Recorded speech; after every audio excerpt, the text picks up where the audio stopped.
I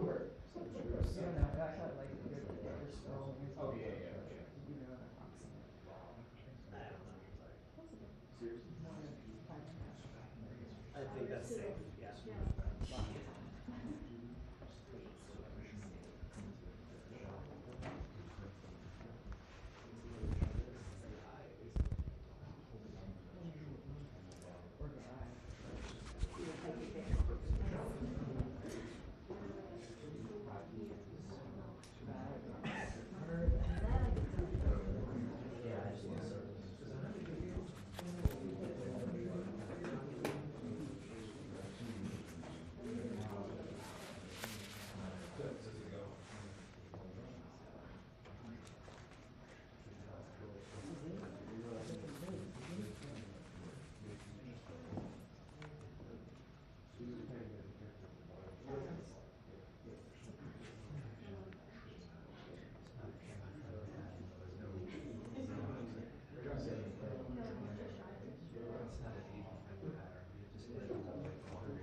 Good morning, everyone. Sorry, keep you waiting a little bit. I had the honor of spending some time with the Ukrainian Prime Minister who's in town today, and he is meeting with some of my cabinet members, including the Secretary of Treasury and others. And we had a good discussion. I've talked about what I'm about to tell you about today, as well as he was thanking the American people for their support, understands it's significant, and we talked about keeping everyone together in terms of Europe, the European Union, and others in the effort to stop Putin's brutality. But before I head out to the West Coast, I want to quickly update the American people on the latest steps we're taking to support the people of Ukraine and to hold Putin accountable for his brutal and bloody war. Russian forces have retreated from Kyiv, leaving behind them a horrifying evidence, and you've seen it, you reported it, you folks. And by the way, I don't say this often, but I think we should give enormous credit to the folks with your agencies that are on the ground in Ukraine, in these spots, and they're really, I've spoken to several of them, we owe them. But uncovering these evidences of their atrocities and war crimes against Ukrainian people is so clear to the whole world now. Now they've launched and refocused their campaign to seize new territory in eastern Ukraine. And we're in a critical window now of time where they're going to set the stage for the next phase of this war. And the United States and our allies and partners are moving as fast as possible to continue to provide Ukraine the forces that they need, the weapons they need, the equipment they need, their forces need to defend their nation. Last week, I signed an $800 million package of security assistance to Ukraine that included new capabilities like artillery systems and armored personnel carriers, equipment that is responsive to Ukraine's needs and tailored to support the intensified fighting in the Donbass region, which is a different war than in other places because both topographically it's different. It's flat, it's not in the mountains, and it requires different kinds of weapons to be more effective. Today, I'm announcing another $800 million to further augment Ukraine's ability to fight in the east, in the Donbass region. This package includes heavy artillery weapons, dozens of howitzers, and 144,000 rounds of ammunition to go with those howitzers. It also includes more tactical drones. In the past 2 months, we've moved weapons and equipment to Ukraine at record speed. We've sent thousands of anti-armor and anti-missile helicopters, drones, grenade launchers, machine guns, rifles, radar systems. More than 50 million rounds of ammunition had already been sent. The United States alone has provided 10 anti-armor systems for every one Russian tank that's in Ukraine, a 10-to-1 ratio. We're sharing and will continue to share significant timely intelligence with Ukraine to help defend them against Russian aggression. And on top of this, these direct contributions from the United States, we're the outfit facilitating the significant flow of weapons and systems to Ukraine from other allies and partners around the world, like the S-300 long-range anti-aircraft systems that Slovakia recently transferred to Ukraine. We are getting them in there. We won't always be able to advertise everything that our partners are doing to support Ukraine and its fight for freedom, but to modernize Teddy Roosevelt's famous advice, sometimes we will speak softly and carry a large javelin, because we're sending a lot of those in as well. But we're not sitting on the funding that Congress has provided for Ukraine. We're sending it directly to the front lines of freedom, to the fearless and skilled Ukrainian fighters who are standing in the breach. You got to admit, you must be amazed at the courage of this country, the resolve that they're showing, not just their military, but the average citizen, men and women, young men, young women as well. It's, the sustained and coordinated support of the international community, led and facilitated by the United States, is a significant reason why Ukraine is able to stop Russia from taking over their country thus far. Every American taxpayer, every member of our armed forces can be proud of the fact that our country's generosity and the skill and service of our military helped arm and repel Russia's aggression in Ukraine, to beat back Putin's savagery that tried to seize Ukraine's capital and wipe out Ukraine's government. The Battle of Kyiv was a historic victory for the Ukrainians. It was a victory for freedom, won by the Ukrainian people with unprecedented assistance by the United States and our allies and our partners. Now we have to accelerate that assistance package to help prepare Ukraine for Russia's offensive that's going to be more limited in terms of geography, but not in terms of brutality. Not in terms of brutality. Combined with our recent drawdowns, it will ensure a steady flow of weapons and equipment into Ukraine over the next few weeks. However, with this latest disbursement, I've almost exhausted the drawdown authority I have that Congress authorized for Ukraine in a bipartisan spending bill last month.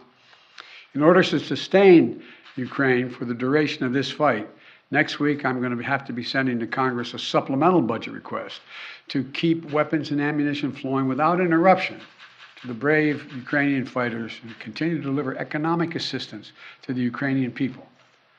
My hope is, and my expectation is, Congress would move and act quickly. And I want to thank the Congress, Democrats and Republicans, for their support for the people of Ukraine. Our unity at home, our unity with our allies and partners, and our unity with the Ukrainian people is sending an unmistakable message to Putin. He will never succeed in dominating and occupying all of Ukraine. That will not happen. In addition to bolstering Ukraine's resistance on the battlefield, we're also demonstrating our support for the people of Ukraine. Today, the United States is announcing that we intend to provide an additional $500 million in direct economic assistance to the Ukrainian government. This brings our total economic support for Ukraine to $1 billion in the past 2 months. This is money the government can help use to stabilize their economy, to support communities that have been devastated by the Russian onslaught, and pay the brave workers that continue to provide essential services to the people of Ukraine. You know, these past weeks have seen the terrible human cost of Putin's ambition for conquest and control. Approximately two-thirds of all Ukrainian children have been displaced from their home. More than 5 million Ukrainians have fled their country. It's an absolute outrage. The idea this is happening, approaching the second quarter of the 21st century, is just, Last month, when I was in Europe, I announced that the United States would welcome 100,000 Ukrainians so that we share in the responsibility of supporting Ukrainians fleeing Putin's war machine. We've already welcomed tens of thousands of Ukrainians to the United States, and today I'm announcing a program, Unite for Ukraine, a new program to enable Ukrainians seeking refuge to come directly from Europe to the United States. This new humanitarian parole program will complement the existing legal pathways available to Ukrainians, including immigrant visas and refugee processing. It will provide an expedient channel for secure legal migration from Europe to the United States for Ukrainians who have a U.S. sponsor, such as a family or an NGO. This program will be fast, it will be streamlined, and will ensure the United States honors its commitment to go to the people of Ukraine and need not go through our southern border. We're also continuing to ratchet up the pressure on Putin and further isolate Russia on the world stage.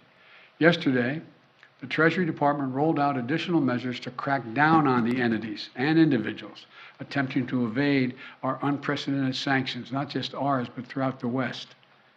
Today, I'm announcing that the United States will ban Russian-affiliated ships from our ports, as they did in Europe.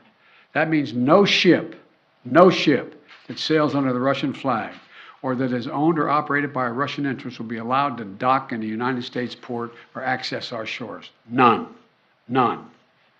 This is yet another critical step we're taking in concert with our partners in the European Union, the United Kingdom, Canada, and further to deny Russia the benefits of international economic system that they so enjoyed in the past.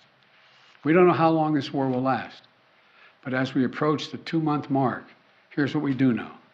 Putin has failed to achieve his grand ambitions on the battlefield. After weeks of shelling Kyiv, Kyiv still stands. President Zelensky and his democratically elected government still remain in power. And the Ukrainian armed forces, joined by many brave Ukrainian civilians, have thwarted Russia's conquest of their country. They've been bolstered from day one by an unstinting supply of weapons, ammunition, armor, intelligence from the nations of the free world, led by us, the United States. As Russia continues to grind out the military advances and their military advances and the brutalities against Ukraine, Putin is banking on us losing interest. That's been my view. You heard me say this from the beginning. He was counting on NATO, European Union, our allies in Asia, cracking, moving away. He's betting on Western unity will crack. He's still betting on that. And once again, we're going to prove him wrong. We will not lessen our resolve. We're going to continue to stand with the brave and proud people of Ukraine. We will never fail in our determination to defend freedom and oppose tyranny. It's as simple as that. So again, I want to thank the American people. Thank the American people for their support of the Ukrainian people. This is our responsibility, it seems to me, and we've been able to hold the whole world together in this effort. So thank you very much. Thank you. I'm going to take just one or two questions. I got a plane to catch. What does Putin claiming control over Mariupol mean? How significant is that? Well, first of all, it's questionable whether he does control Mariupol. One thing for sure we know about Mariupol, he should allow humanitarian corridors to let people on that steel mill and other places that are buried under rubble to get out. That's what any head of state would do in such a circumstance. And so there is no evidence yet that Mariupol is completely fallen. Mr. President, on Title 42, sir, are you considering delaying lifting Title 42?